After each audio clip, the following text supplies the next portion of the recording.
पुराणों में भी भगवान भैरव के 8 स्वरूपों का वर्णन है और स्कंद पुराण के अंतर्गत भी भगवान भैरव के शंकर संहिता तथा भैरव खंड में भैरव चरित्र का वर्णन करते हैं। और ब्रह्म वैवर्त पुराण में भी प्रकृति जो खंडा है, प्रकृति खंड में जो माता दुर्गा के लिए पूज्य भैरवों का माता के साथ निर्देश दिया गया है। तो इनमें सबसे पहले माँ भैरव कहलाते हैं, दूसरे संघार भैरव कहलाते हैं, और तीसरे असितांग भैरव कहलाते हैं, और चौथे रुरु भैरव कहलाते हैं, और पंचम काल भैरव कहलाते हैं, और षष्ठम क्रोध भैरव कहलाते हैं, और सप्तम ताम्रचूड़ भैरव कहलाते हैं, तथा अष्टम चंद्रचूड़ भैरव के नाम है। तथा इनकी पूजा 9 दुर्गा की पूजा करने के साथ उसी के मध्य में इनकी पूजा करने का विधान है।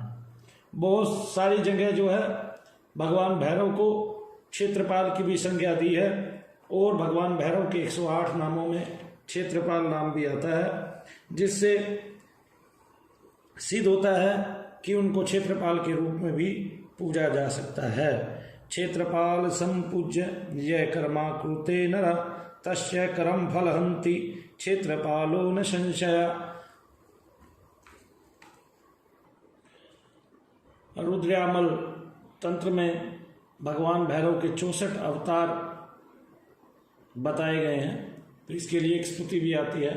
असितांगो विशालाक्षो मार्तंडको मोदक प्रिया स्वच्छंदो विघ्न संतुष्टा खेचरा सचराचरा रुरुष्ट क्रोड़ द्रष्टव्य तथैव च जटाधरा विश्वरूपो विरूपाक्षो नाना रूपधरा परः वज्रहस्तो महाकायश्च चंडश्च प्रलयांतकः भूमिकंपो नीलकंठो विष्णुश्च कुलपालकः मुंडपाल कामपाल क्रोधो वे पिंगलेक्षणः अभ्ररूपो धरापाल कुटिलो मंत्रनायकः रुद्र पितामहाख्यश्च व्यनमंतो वटुकनायकः शंकरो भूतवेताल स्त्री नेत्र स्त्री पुरांतकः वर्ध पर्वतावास कपाल शशिभूषणः हस्ती चर्मांबरोधरो योगीशो ब्रह्मराक्षसः सर्वज्ञ सर्वदेवेश सर्वभूत हृदय स्थितः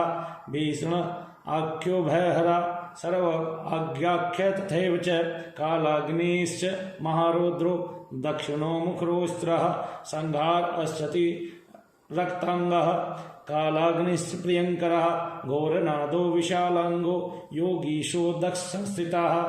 दक्ष संस्थित योगी इन 64 भैरवों की जो है वो 64 योगिनियां ही इनके लिए सकल युगल रूप में उनकी साधना बताई जाती है।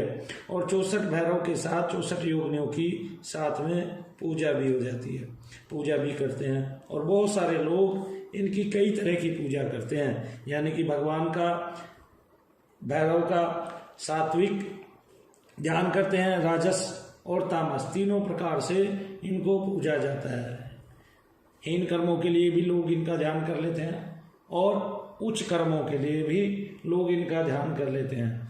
तो ध्यान का लेकिन वर्णन अलग अलग हो जाता है। नीच कर्म मेरा मतलब ये है, जो तांत्रिक लोग हैं वे भगवान भैरव को प्रसन्न कर उनसे जो है हीन कर्म कराते हैं और उनसे जो है मांग लेते हैं। इसी प्रकार जैसे दैत्य भी जो है, दैत्य जो लोग थे पहले, राक्षस जो लोग थे, वो भगवान की पूजा कर उनसे अच्छी और बुरी शक्तियां हासिल करते थे, बुरी शक्तियां भी हासिल करते थे, लोक कल्याण भी कर देते थे कभी कभी।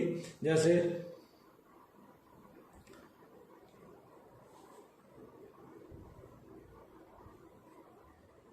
रावण अच्छे के लिए भी बोलता है भगवान शंकर को, कल आपने देखा होगा, और बुरे के लिए भी बोलता है कि मैंने आपसे शक्तियां ली, हासिल की, उनसे अच्छा भी किया और लोगों का बुरा भी किया, लेकिन अच्छा भी किया है मैं ये मानता हूं जहां बुरा किया है। तो सात्विक ध्यान में तो इनको स्फटिक के समान, यानी कि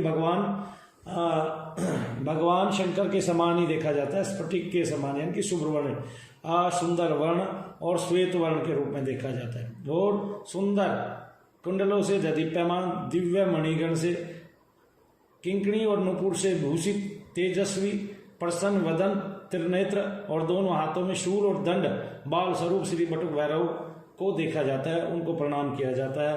ये इनका सात्विक ध्यान है। और राजस ध्यान में जो है उगते हुए सूर्य के समान लाल वर्ण में यानी कि रक्त स्वरूप में देखा जाता है। त्रिनयन, 3 नयन वाले, लाल पुष्पों की माला धारण करने वाले, यानी कि जो रंग है वो लाल स्वरूप में ही देखा जाता है। और प्रसन्न मुख मतलब चेहरे पे प्रसन्नता, एक हाथ वरद रूप में, हाथ में एक में कपाल, एक में अभय, एक से अभय धारण किया हुआ है, अभय मुद्रा धारण की हुई है, और एक में शूल धारण किया हुआ है। तो नीलग्रीव उदार भूषण से युक्त, चंद्रकला से विभूषित और लाल वस्त्र वाले भयहारी भैरवनाथ, उनका ही ध्यान करते हैं, उनको प्रणाम करते हैं। और तामस ध्यान में जो तामस है उनमें नीला देखा जाता है। लाल किस में देखा जाता है? राजस में, जिससे आपको संसार की सकल कामनाएं, इच्छाओं की पूर्ति होती है। और तामस जो ध्यान किया जाता है उसमें हम जो सिद्धियां लेते हैं उनसे हीन कर्म करते हैं,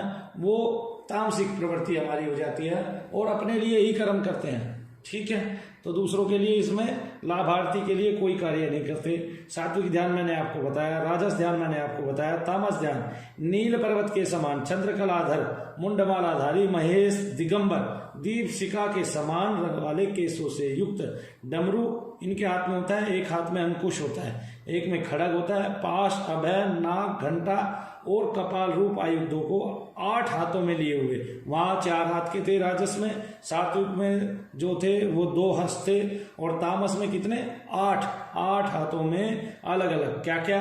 डमरू, अंकुश, खड़ग, पास, अभय मुद्रा, नाग, घंटा, ये सारे के सारे।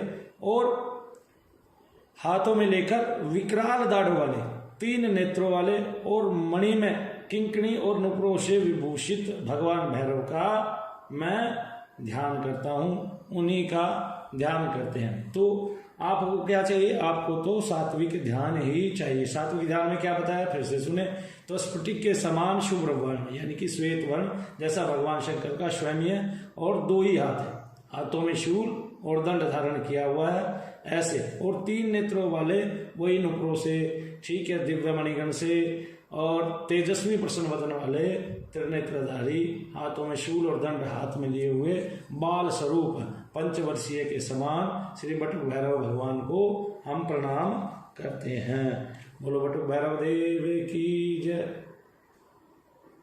अब भगवान बटुक भैरव की साधना पर आते हैं।